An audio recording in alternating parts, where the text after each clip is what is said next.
Alam niyo na ba talaga yung pangalan nito? Siya si Balakid BLKD. Binalasubas ni Looney, kinaladkad ni Delo.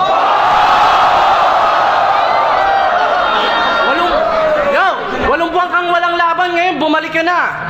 Dati tsinelas lang suot mo, graduate ka lang, nagkasapatos ka na. Nag-college ka na lahat-lahat, wala ka pa rin natitikmang kepias, tangina para sa akin ng lalanon. Sinabihan mo pang virgin si Crack, tangina mo, ikaw nga yun. Kaya ang hobby mo magjakol, tinan mo yung palad mo, kapal na nakalyo dyan lintek, pag naliligo to sa banyo, may bit-bit pa na dyaryo na tik-tik.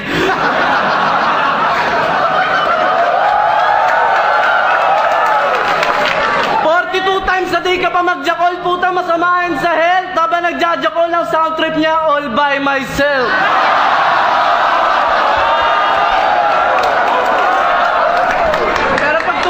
Pero pag tungtong daw ng 2012, hindi na daw siya virgin. Naks pare, congrats, tuwan-tuwa na yan. Kunento niya pa sa tatay niya, di tatay niya, naluluwa naman. Sabi ng tatay niya, anak, proud ako sa'yo, ang lupit mo. Sabi naman niya, talaga tayo proud ka sa akin. Pengi naman ng pulbo kasi ang sakit ng puwet ko.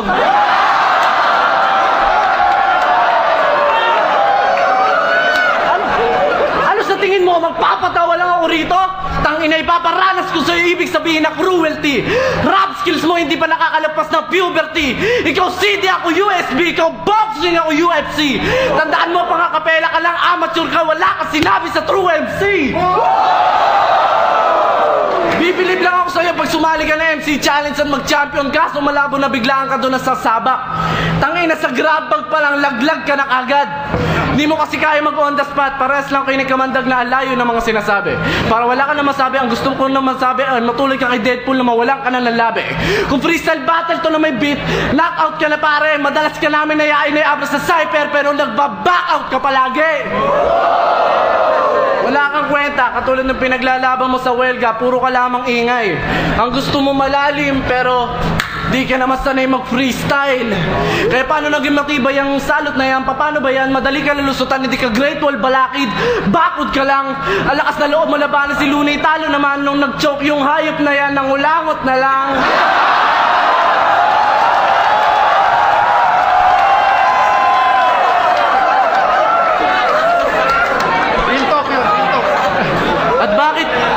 At bakit ba dismayado yung itsura mo ng laban na yung pagkatapos? Dahil ba hindi ka naturuan ni nating Els ng maayos? Teacher mo si nating Els na tropa ni Enigma, nagkataon na malapit silang dalawa at kaya mo lang naman lalabanan sila Looney at Delo dahil todo request ka sa kanya. Tangina ka, mulat na ako sa ganitong bagay habang minumuta ka pa nun. Kubas ka na Balakid parang lumang pantalon, madali lang ako mag-alboroto parang nagulat na dragon. Sunod-sunuran ka kay nating Els at Enigma, ano na pala mo na ngayon? Bagay nga sa'yo magpaka-underdog kasi tuta ka ng ampon!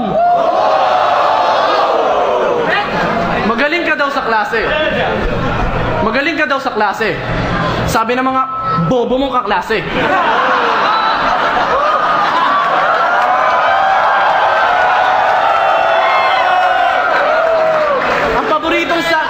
Ang paboritong subject, math, ang ina yung nasabi, kaya pala kada taon, inuulit mo yung palagi. Pag gumagawa ka ng assignment, napakabilis na sa ganon, makagala ka kagad na maaga sa libis. Tuwan-tuwa sa mga kaganapan, kaso na inis, bigla kasi nag-text yung nanay niya, sabi, anak, umuwi ka na ng alas 10. Teka, may curfew ka pa pala, bulbulin ka na? Pag may laban ka sa flip-top, hatid sundo ka pa? At sa lahat ng aktivista, ikaw lang ang kakaiba. Puta, nagrarally o siya lang mag-isa.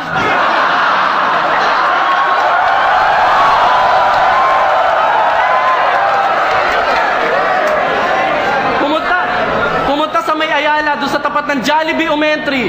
May dala-dalang placard, dagdagan daw ng sosyo spaghetti.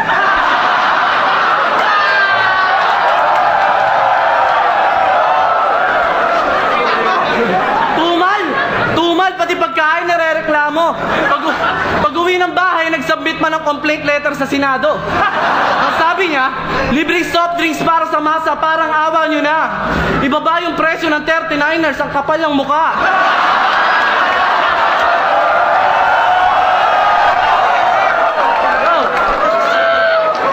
Poser na ralihista talagang peke ang puta.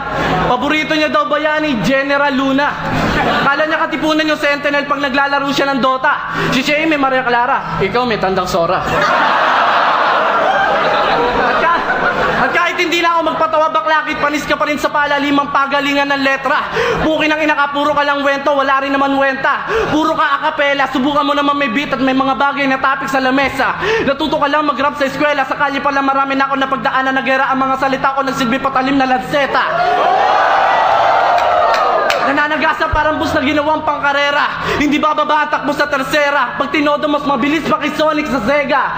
Tangina mas marami pa namatay kay Apex kaysa doon sa tawiran sa EDSA. Nung unang ahon, isa ka lang fanboy. Kaya paano mo masasabi na ikaw ay ubod na lupit?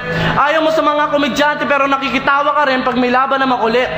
O tumatak sa tao yung salamin mo at mataas mo ng gupit. Yun nga lang, nag-trending ka lang saglit pero ngayon laos ka na ulit.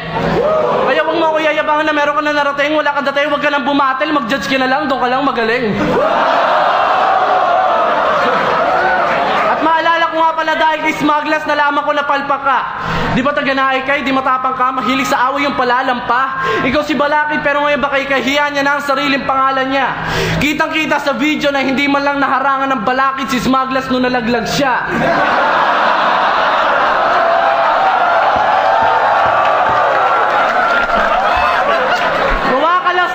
At tagpi-tagpingero. Walang tibay ang Balakid kasi bobo ang karpintero. Sabihin na natin seryoso ka sa akin pero paglalaruan ko lamang ang Balakid na to. Patintero! Idol ka ng iba.